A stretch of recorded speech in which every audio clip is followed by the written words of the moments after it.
De toutes sortes de vérités, Lewis Carroll, par son œuvre, donne l'illustration et même la preuve de vérités qui sont certaines, bien que non évidentes. On y discerne que sans user d'aucun trouble, on peut produire le malaise, mais que de ce malaise, il découle une joie singulière. Je porte l'accent là-dessus d'abord pour écarter la confusion qui menace si j'avance, que c'est la psychanalyse qui peut rendre compte le mieux de l'effet de cette œuvre. C'est qu'aussi bien, ce n'est pas cette psychanalyse qui court les rues.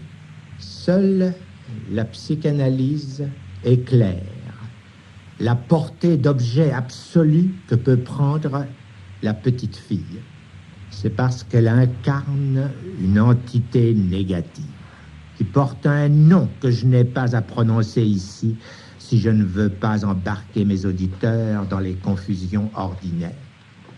De la petite fille, Lewis Carroll s'est fait le servant. Elle est l'objet qu'il dessine. Elle est l'oreille qu'il veut atteindre. Elle est celle à qui il s'adresse véritablement entre nous tous. Comment cette œuvre nous atteint-elle tous après cela? Je conçois bien qu'il y a une théorie déterminée de ce qu'il faut appeler le sujet, celle que la psychanalyse permet. Là-dessus, la curiosité s'enquiert de savoir comment Lewis Carroll en est-il venu là. La curiosité restera sur sa fin, car la biographie de cet homme qui teinte un scrupuleux journal ne nous en échappe pas moins.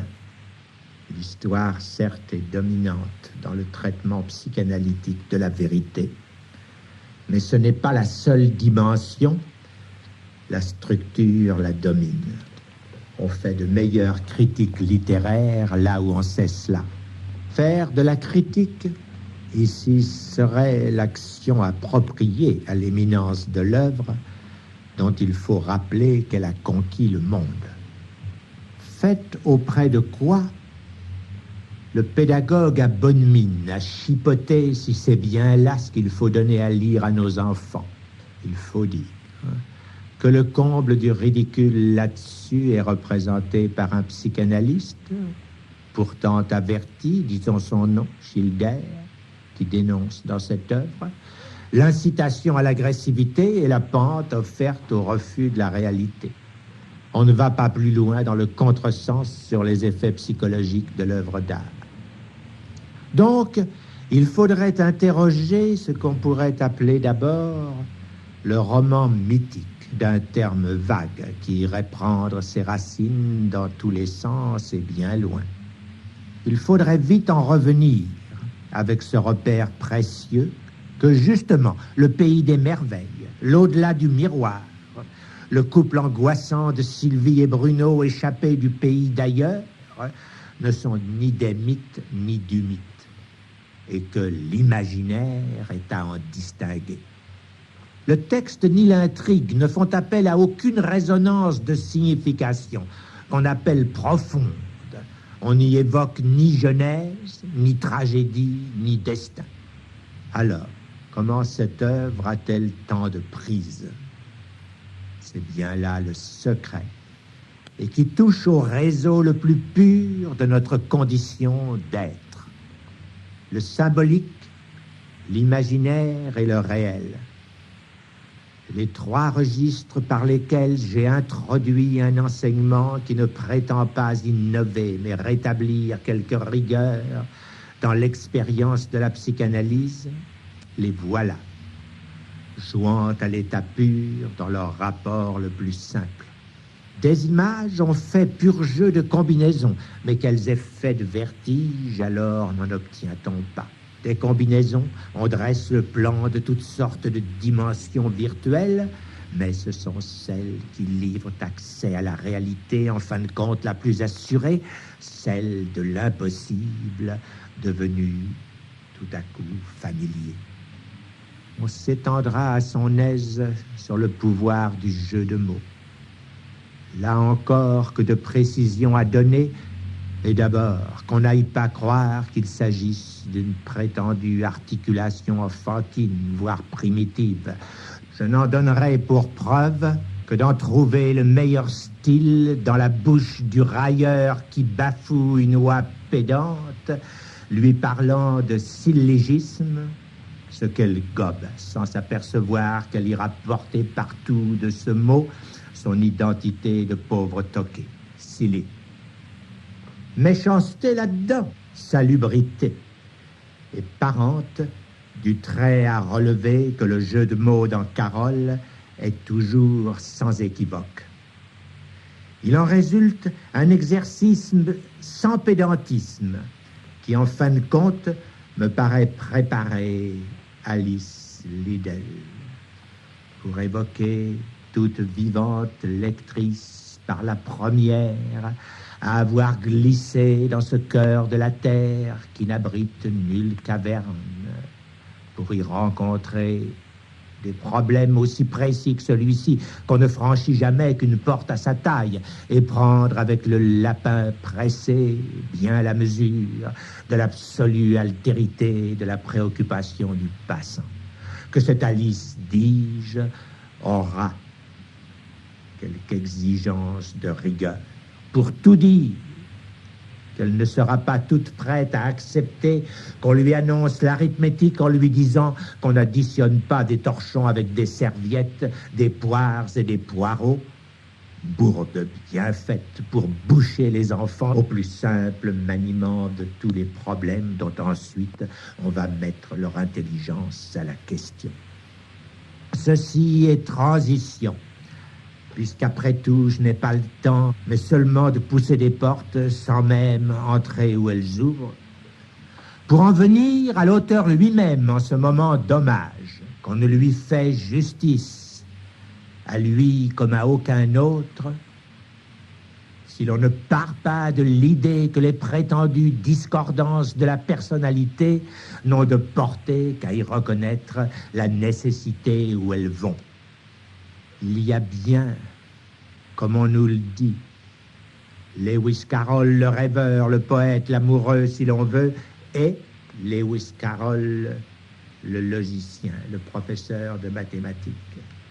Lewis Carroll est bien divisé, si cela vous chante, mais les deux sont nécessaires à la réalisation de l'œuvre.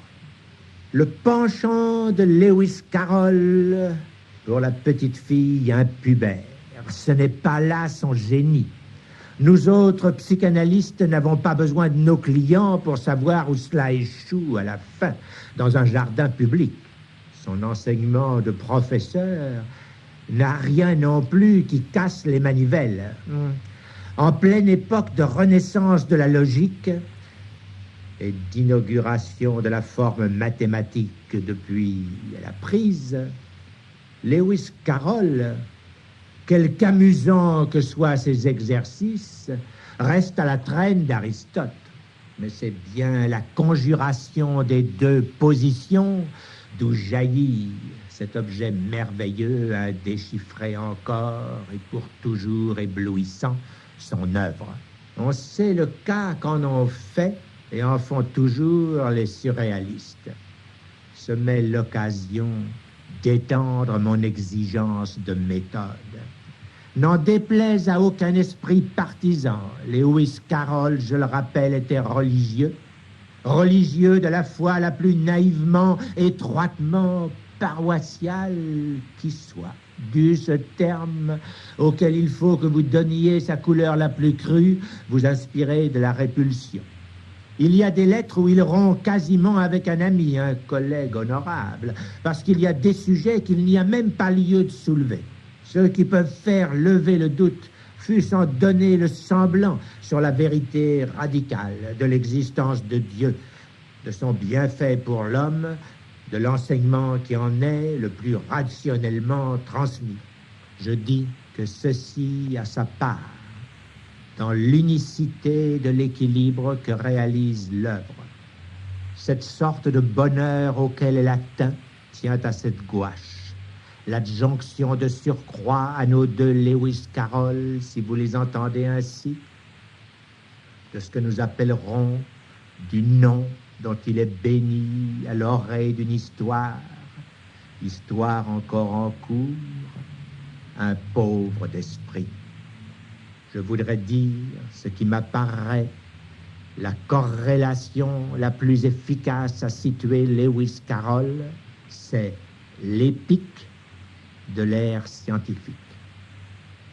Il n'est pas vain qu'Alice apparaisse en même temps que l'origine des espèces, dont elle est, si l'on peut dire, l'opposition. Registre épique, donc, qui sans doute s'exprime comme idylle dans l'idéologie. La corrélation des dessins, dont Lewis Carroll était si soucieux, nous annonce les bandes. J'entends les bandes dessinées. Je vais vite pour dire qu'en fin de compte, la technique y assure la prévalence d'une dialectique matérialisée, comme entendent au passage ceux qui le peuvent. Illustration et preuve, ai-je dit, c'est ainsi, sans émotion, que j'aurais parlé de cette œuvre, et il me semble en accord avec l'ordre authentique de son frémissement. Pour un psychanalyste, elle est, cette œuvre, un lieu élu à démontrer la véritable nature de la sublimation dans l'œuvre d'art. Récupération d'un certain objet, ai-je dit dans une autre note que j'ai faite récemment sur Marguerite Duras, dont j'aurais bien aimé l'entendre aussi parler de l'œuvre en romancière. C'est toujours à la pratique que la théorie, enfin, a à passer la main.